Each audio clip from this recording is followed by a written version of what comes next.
Salut à tous et à toutes. Alors, encore une fois, une vidéo pour vous tous. Dans cette vidéo, je vais parler un peu concernant le coût de maison ici au Portugal. On y va, on y va, on y va, on y va.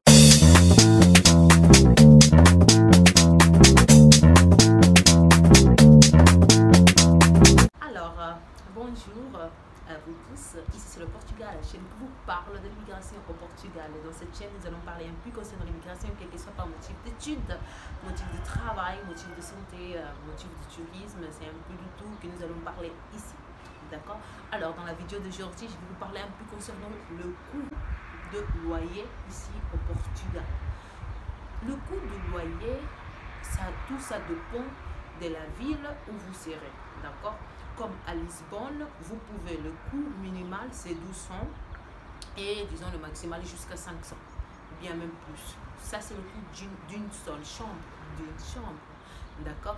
Donc c'est-à-dire, ça dépend du quartier, même à Lisbonne, ça dépend des quartiers.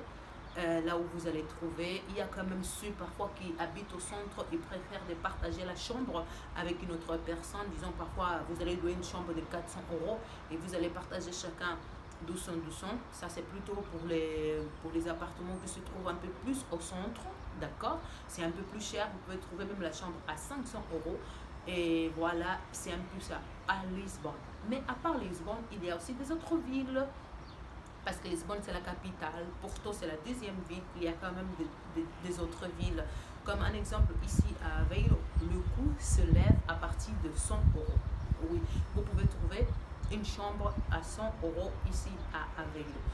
Mais la meilleure époque pour chercher des chambres, c'est dans la période des vacances. Disons pendant les vacances d'été. Pourquoi? Parce que la majorité des étudiants, ils sont déjà partis, sont rentrés chez eux, donc les maisons sont vides et là vous allez trouver plus facilement des chambres. C'est-à-dire qu'à partir du mois de septembre, octobre, ce sera très difficile, mais très difficile de trouver des chambres, principalement dans des villes universitaires, c'est-à-dire dans des villes là où il y a des universités, proches des universités, ce sera vraiment très difficile, d'accord? Donc c'est-à-dire il faut toujours pendant les vacances, vous allez trouver. Cela ne veut pas dire que vous n'allez pas trouver. Comme même moi, ma chambre, je l'ai trouvée en octobre. D'accord? En octobre, j'ai trouvé cette chambre. Mais c'était un peu plus difficile pour moi.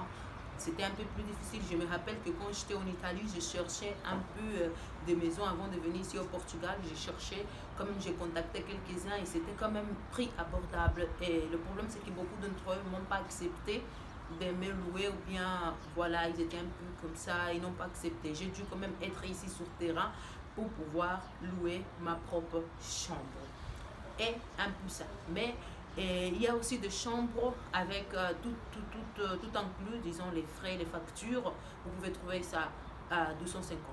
Parce que les factures ici, ça s'élève au maximum 50 € par personne. C'est-à-dire Internet, gaz, électricité et l'eau. 50 € maximum, ça ne dépasse pas, disons entre 30 et 50, d'accord? Mais ça dépend de votre consommation. Si vous consommez très mal, voilà, vous allez payer aussi trop cher. Imaginons déjà que vous louez une chambre, par exemple, à 100 €. Plus ces frais-là, ça va faire 150. Si vous louez une chambre à 150, plus le frais, vous devez mettre en tête 200. Si vous louez à 200, plus de frais, vous allez mettre en tête 250, ainsi de suite. D'accord? C'est un peu ça. Et il y a quand même des villes où les chambres sont moins chères. Voilà, c'est plutôt, vous voyez, sous chaque ville, il y a le centre. Comme vous le savez, il y a toujours le centre-ville et il y a des quartiers qui sont un peu loin du centre. Alors, dans ces quartiers qui sont un peu loin du centre, c'est aussi très bien parce que les prix là-bas sont très abordables. Mais le problème, c'est quoi? Il y a un problème qui se pose, disons, à part le Lisbonne et à part Porto, dans des autres villes, un peu un problème de transport. C'est-à-dire, si vous n'avez pas votre propre voiture, là, ce sera très difficile pour vous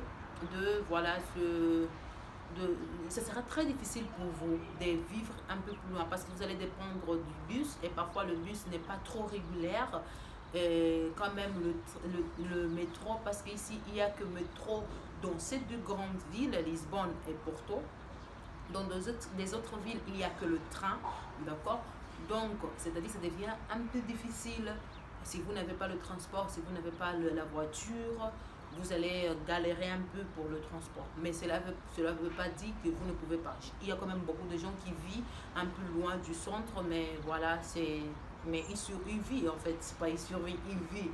Donc, c'est à votre choix. Et un peu plus loin du centre, vous pouvez trouver même des maisons louées à 200 €. Un exemple, un S2, un S3, vous pouvez louer, on appelle ça un peu à l'intérieur, c'est-à-dire chaque ville a le centre. Et à part le centre, il y a la partie intérieure, c'est-à-dire un peu plus loin du centre-ville. C'est, disons, on peut appeler entre guillemets village. C'est pas vraiment le village, mais village, d'accord? Donc c'est là-bas où vous pouvez trouver des maisons quand même moins chères, très moins chères. Le prix que vous payez dans une chambre au centre-ville, vous pouvez louer là-bas une maison. Il y a le métro, il y a le train qui passe. Voilà, comme je disais, et c'est un peu ça. Au centre-ville, c'est toujours plus cher qu'un peu plus à l'intérieur de chaque ville, là où vous pouvez payer très moins cher. D'accord? Principalement si vous envisagez après apporter vos familles, comme j'étais en train de dire, c'est un peu ça. Donc pour tous ceux qui veulent apporter des familles, c'est beaucoup plus mieux toujours d'habiter quand même un peu plus loin parce qu'ils vont payer moins. Comme moi, là j'habite au centre-ville, c'est très proche de tout. Pour moi, le plus important, c'est d'habiter à côté de l'arrêt du métro, du train, voilà, il y a le supermarché, l'hôpital. Donc moi j'habite ici, je crois 10 minutes à pied jusqu'au centre-ville. Et pour moi, c'est plus important. C'est un peu ça que j'ai voulu vous transmettre aujourd'hui. J'espère bien que vous avez aimé. Donc n'oubliez pas de liker, partager avec vos amis. Et on se voit à la prochaine. À la prochaine.